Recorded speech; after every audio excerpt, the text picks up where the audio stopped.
Imagine standing in a whiteout. The temperature is 40 degrees below zero, and you are surrounded by endless miles of blinding snow and thick ice.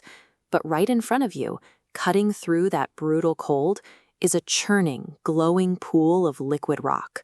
Welcome to Mount Erebus.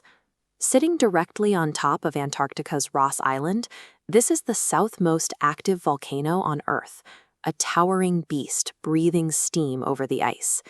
Mount Erebus provides a direct window into the geothermal heart of the continent, a constant reminder that beneath the ice, Antarctica is a place of intense internal activity.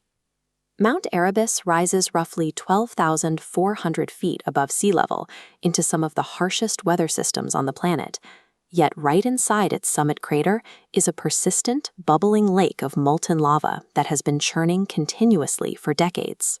Maintaining rock in a completely liquid state takes intense heat, and doing so while surrounded by a polar vortex is incredibly rare. Only a handful of volcanoes worldwide can maintain long-lived lava lakes, even in temperate climates. This cross-section diagram shows exactly how it survives. Fresh, buoyant magma continuously rises from deep within the Earth's crust. It pushes upward, directly fighting off the freezing air descending from the sky above.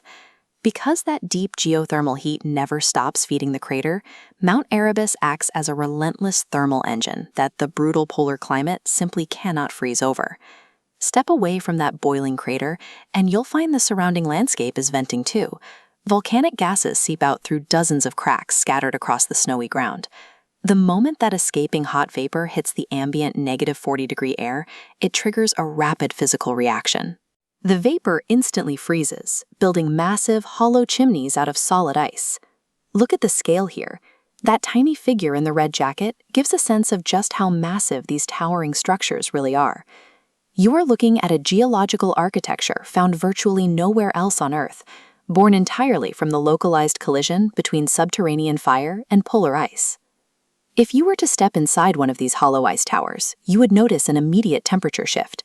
These enclosed caves are surprisingly warm compared to the lethal chill outside. And where there is warmth and moisture, biology takes hold. These dark, hidden pockets actually host thriving colonies of microbial life, surviving entirely cut off from the sun. It is an alien-like ecosystem, quietly hiding inside volcanic ice castles right beneath our boots. These warm pockets reveal a physical reality. Geothermal heat doesn't just pass through the ice, it reshapes it. To see the true impact of that energy, we have to look past these surface vents and move miles below the ice sheet. While Erebus vents energy into the atmosphere, much of the heat remains trapped, battering the dark bedrock miles beneath the West Antarctic ice sheet. This heat steadily melts the lowest layers of the ice sheet resting on the rock. Because the ice is so thick, the extreme weight and volcanic warmth prevent this meltwater from ever refreezing. The result is a series of subglacial lakes, some the size of small cities, sitting in permanent darkness at the base of the continent. This map schematic reveals that these buried lakes do not exist in isolation.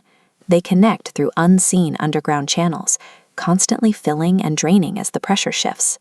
This functions as a vast pressurized plumbing system, creating a persistent structural challenge for the heavy continent resting above it.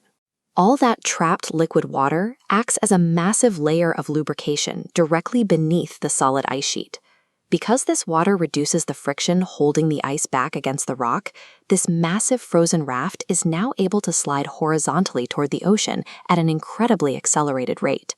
If the land ice loses its grip and slips past these coastal barriers, it could trigger a complete catastrophic full system failure, a large-scale slide of glacial mass straight into the sea.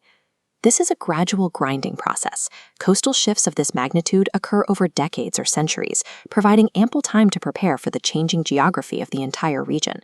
The entire West Antarctic landscape rests on a shifting geothermal engine. Its future is being dictated by the fire beneath its base, slowly redefining the map of our planet 1 inch at a time.